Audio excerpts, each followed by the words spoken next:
all the time I get phone calls and it says, I want to buy a 12-year-old mule. And I say to them, why 12 years old? Oh, he's got lots of experience. Well, so what does that mean? Does that mean that you can just ride the mule and he'll know what to do? Wrong answer. Does it mean that he's got lots of experience? So if he sees an elk on the side of a mountain, he ain't going to get scared? Wrong answer. Oh, if he sees a bear on the trail, he's not going to be afraid. Wrong answer. Folks, I don't care if he has hauled out 100 elk out of the mountains, if he's chased around pigs and jumped fences. I don't care how many times he's been up and down the trails, hauled fat people, skinny people, whatever. It don't make a bit of difference. You cannot put in the size of a walnut. They have brains on each side. They have the cranial lobe, which tells the right side what the left side's doing, the left side what the right side's doing. But the part that really handles the information is the size of a walnut. They cannot. It is impossible for them to remember everything. What's possible? Natural flight because of fright. Flight because of fright. They are going to use that natural instinct of running off because it is the best way to keep them from being in a problem. Horses, mules, and donkeys. Mule will run off just like a horse will, y'all. They'll buck, they bite, they kick. They're an equine. It is part of their life to help them protect themselves for what they perceive is a problem. Now, you're at the Grand Canyon, you get one in behind the other. The mule doesn't have to think. He's done that probably several hundred times. That's different. One in behind the other, you're okay, pretty much. Do you still got to think once in a while? Yes. And that's something to be considered. But think about this. I've been at Yosemite, packing freight, 5 mules behind me, and then all of a sudden, my gelding I was riding, it's all government mules, government horse, he looks up and sees a bear. This horse has been there for almost 4 years. Seen lots of bears, lots of people.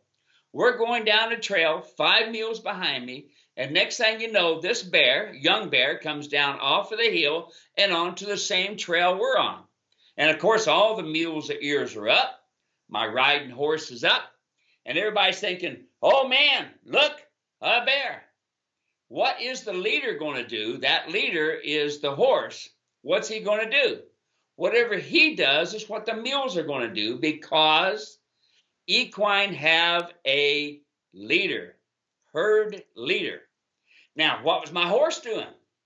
My horse was sucking back a little bit, thinking about turning, going the other way. Wait a minute, we're on a narrow trail, probably as wide as my arms are long. It is straight off on the left-hand side, probably 1,000 feet. And it's a big old gradual hill on the right-hand side. I don't have a lot of places to go, and especially turn around 5 mules and go the other way. Oh, wait a minute, I got an experienced horse here that's seen bears, mules that seen bears. Well, why isn't he going on? Because it's a different situation.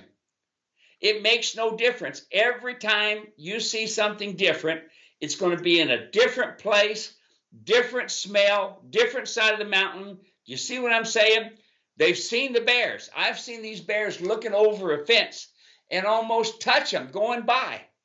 But it makes no difference. They're an equine, flight and fright. So what do? I use my legs with my spurs, and I tap him right side, left side. I say in the right brain, go forward. Left brain, go forward with my spurs. That makes where I'm at uncomfortable. That means going forward, i.e. toward the bear, comfortable. Well, wait a minute. He's uncomfortable. That's right. But if you go ahead and don't use your spurs, if you go ahead and try to do it with your hands in your seat, you are not going to have anything but a wreck. Oh, wait a minute. I got an experienced horse This horse was 12 years old. Been at Yosemite a lot of years. Been up and down this same trail. Understand, if it wasn't for me, the herd leader, communicating with my hands, my legs, and my seat, I would not be able to get that horse to go forward. I'd be running back through a bunch of mules, maybe a bunch of hikers and stuff. It'd be a mess. So I use my spurs, right brain, left brain, with my spurs. And then at the same time, I'm slapping my leg, and I got my dally rope around the horn and a left hand on the reins. And I'm saying, hey, hey, bear, get out of here. Hey, hey. Man, that bear turns and takes off. This horse thinks, hey, his head goes straight up, his ears go straight out, and he starts trotting toward this bear like, okay, there we are. What would have happened if this 12-year-old horse would have turned and taken off? You'd have had a heck of a wreck. So age don't mean nothing. Let me tell you something else. On my ranch, when I was training mules and selling mules to sell, training them to sell, I would have 3 to 5-year-old mules. They had a foundation. They knew what turn on the forehand, turn on the hindquarters, side pass, stop, everything within a 10-foot circle. They knew how to have a foundation, controls. When I pick up on the rein, I got a whoa. I go to the right or left, I get turns. Okay? A 3 to 5-year-old, I am punching cows on the side of a mountain. A 3 to 5-year-old, I am chasing mountain lions with the dogs. A 3 to 5-year-old, I'm packing elk out of the mountains or deer. Now, let me ask you something. Would you rather have one that is young, that has a good foundation, with no bad habits to speak of, or would you rather have a 12-year-old that's probably got several bad habits? Why is it that when they have a mule for sale, that this mule, they don't tell you about the good things, bad things, they tell you only about the good things? How many wrecks has he been in, for heaven's sakes? You see what I'm saying, folks? It makes no difference of age. Now, it does make a difference in this, in that a mule matures at 7 years old, roughly, in a general thought. The other thing is their knees need to be closed. You can either have a veterinarian do some x-rays on it, or I like to look and see if the knees are closed by if the hairs are still curly around the knees or if the hair is long. But the best way is x-rays. Okay? Now, do I want to take a 3 to 5-year-old and hammer him all the time up the side of a mountain, moving cows and stuff? No. I'm going to give him a break. I'm going to ride him a day. He's going to get 3 days off. I'm going to watch his temperature. I'm going to watch his breathing. But guess what? I'm going to do the same thing with a 12-year-old. Yeah, their bones are more solid and this sort of thing, but few of them can handle a whole day of punching cows without rest. So usually, like at Yosemite, you know, we had a couple riding horses and we had our pack mules, and that's what they give us. On ranches, when I go to work there, they'd have horses. They give me 5 horses. We rode them one day, give them 3 off, and we fed them accordingly.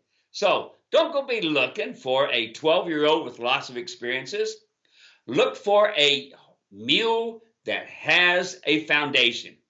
Pick up all the feet with ease. You can ride him within a 10-foot circle and see the mule stand still and quiet. You can see them when you get on. You can see the mule stand still and quiet when you saddle him and brush him. You can see the mule back up on a light rein.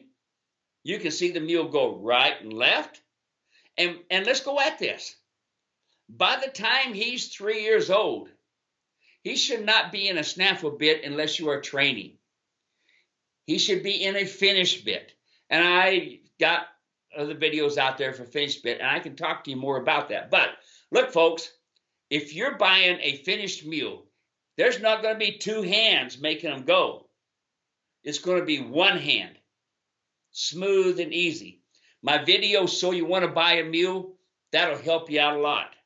If you want to call me and ask me a question, be happy to. And remember, folks, make sure you get a vet check. Make sure that you have your dental vet look at him for dental work. And you make sure your farrier looks at him. And most of all, don't let anybody tell you that this mule doesn't need shoes. If any farrier is worth his weight at all, he's going to see that contracted heels are going to be a big problem. That's one of the biggest problems with mules. They have the donkey foot, and because they have that donkey foot, it gets contracted. It expands and contracts, and when the back of the hoof comes in small, that frog comes in narrow like this. The smaller the frog, the less the blood pumping up and down the leg.